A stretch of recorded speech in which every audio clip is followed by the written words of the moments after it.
जय श्री कृष्ण दोस्तों, आप सभी का दिन शुभ और मंगलमय हो। आज रविवार के दिन हम सब रविवार व्रत कथा का श्रवण करेंगे। सच्चे मन से और श्रद्धा से सूर्य देव की पूजा की जाए तो वह जातक का जीवन सुख संपन्नता से भर देते हैं। यही नहीं, हर जगह उनके प्रयासों को सफलता मिलती है और कभी भी निराश नहीं होना पड़ता। इसलिए कहा जाता है कि अगर केवल सूर्य देव की ही पूजा कर ली जाए तो जातक पर सभी ग्रह कृपा करने लगते हैं।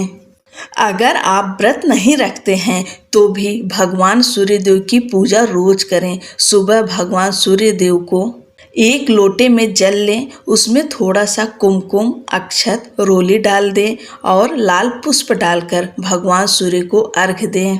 उसके बाद इस कथा को सुनिए। इस कथा के सुनने मात्र से भगवान सूर्य की कृपा प्राप्त होती है। अगर आप व्रत नहीं कर सकते हैं तो केवल सूर्य व्रत कथा का पाठ करके ही आप मनोवांछित फल की प्राप्ति कर सकते हैं। पौराणिक कथा के अनुसार एक बुढ़िया थी जो कि सूर्य देव की बड़ी भक्त थी।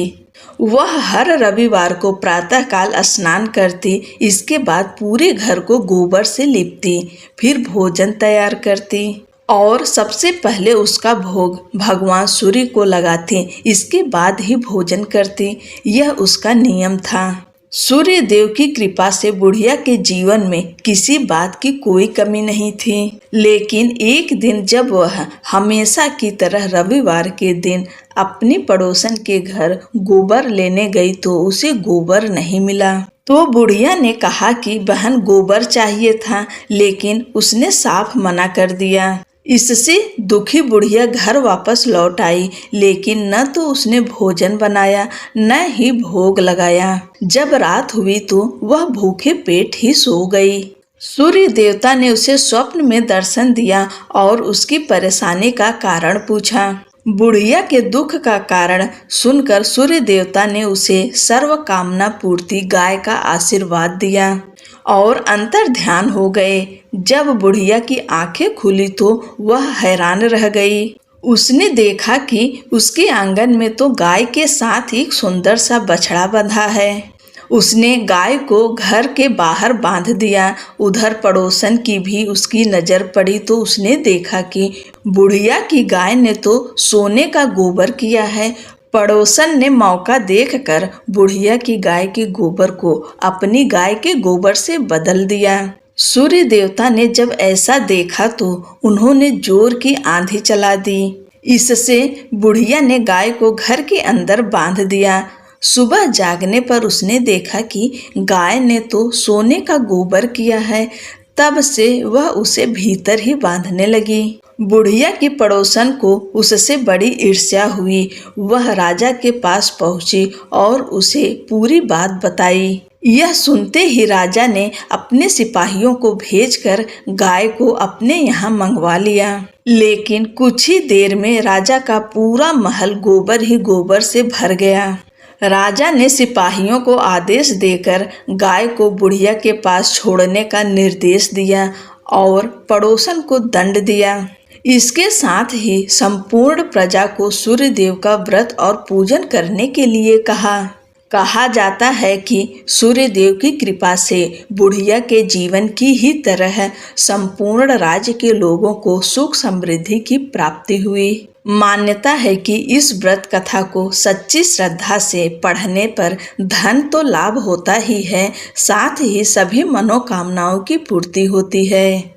बोलिए सूर्य भगवान की जय। भगवान सूर्य देव की दूसरी कहानी। विषादग्रस्त समुद्र को देखकर सूर्य देव ने प्रश्न किया, हे रत्नाकर, आपकी यह दशा क्यों हुई? यदि मैं आपके दुख निवारण में किंचित सहायक हो सका तो अपने आप को सौभाग्यशाली समझूंगा। समुद्र ने अपनी व्यथा प्रकट करते हुए कहा, हे आदित्य, मेरे पास अथाह जल का भंडार है, परंतु मैं इस जल राशि से एक पक्षी का भी प्यास नहीं बुझा सकता। मैं लोक कल्याण हेतु जल का उपयोग करने में असमर्थ हूँ। बस इसी पीड़ा से मैं अत्यधिक व्यथित रहता हूँ। समुद्र के दुख का कारण जानकर भगवान सूर्य ने कहा, हे महासागर, ऐसी संपदा जो अपनी विशालता प्रदर्शित करने के लिए ही सिंचित की जाए और उसे लोक कल्याण में व्यय न किया जाए, वह संपत्ति इस खारे जल के समान ही अनुपयोगी और व्यर्थ सिद्ध होती है तथा अनेकानेक दुखों का कारण भी बनती है। इसलिए बुद्धिमान को चाहिए कि अपने द्वारा संचित धन का समुचित अंश जन कल्याण हेतु समर्पित कर यश का भागी बने। समुद्र ने शंका प्रकट की, परंतु मित्र में इस खारे पानी को किस प्रकार उपयोगी और हितकर बना सकता हूँ। आदित्य, यदि आप कुछ उपाय करें तो मैं भी परमार्थ करके अपने को कृत्य समझूंगा। सूर्य ने कहा, मैं अपनी तेज उष्मा से महान जलराशि का कुछ अंश वाष्पित कर दूंगा। ये वाष्प समूह ऊपर उठकर घटाओं के रूप में परिवर्तित हो जाएंगे।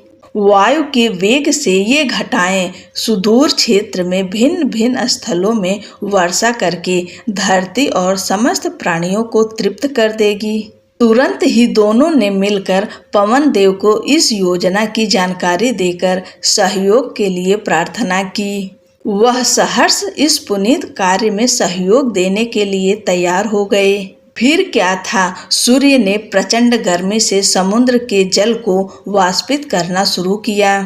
वाष्प कणों से निर्मित काली घनी घटनाओं को वायु ने तीव्र गति से विभिन्न दिशाओं की ओर पहुंचाया। रिमझिम बारिश से प्यासी धरा की तृषा शांत हो गई। पृथ्वीवासी सभी प्राणी प्रसन्न हो गए। अनेकानेक जीव जंतु अपनी मधुर आवाज से हर्ष युक्त कोलाहल करने लगे। वास्तव में वह कोलाहल मात्र न होकर अपने जल प्रदाता के निमित्त कृतज्ञता ज्ञापन और उसका यश गान था। नवांकुरित पौधों से सारी वसुधा हरी भरी हो गई। शुष्क सरोवर जल से परिपूर्ण हो गए। नदियां पर्याप्त जल संपदा से उफनने लगी और अपनी कृतज्ञता ज्ञापित करने के लिए तीव्र गति से दौड़ पड़ी। महान परोपकारी समुद्र की ओर मार्ग में तालाबों, झरनों और छोटे नदी नालों ने भी समुद्र के लिए जल दान किया और उसकी प्रशंसा की। बड़ी नदियां एकत्रित जल लेकर चल पड़ी। मीठी जल राशि का विशाल भंडार ले जाकर नदियों ने परोपकारी सागर को सर्वस्व समर्पित कर दिया। मीठे जल से संतृप्त उस महासागर को तब कितना संतोष और शांति मिली, यह उसके सिवा और कौन जान सकता है। सूरज ने देखा कि समुद्र के जल स्तर में रत्ती भर की कमी नहीं आई थी और न ही स्वयं के तेज में। इस कार्य में सहयोगी हवा भी सौंधी महक से सुरभित हो गई थी। इस तरह से सूर्य देव ने बुझाई थी समुद्र की प्यास। बोलो भगवान सूर्य नारायण की जय।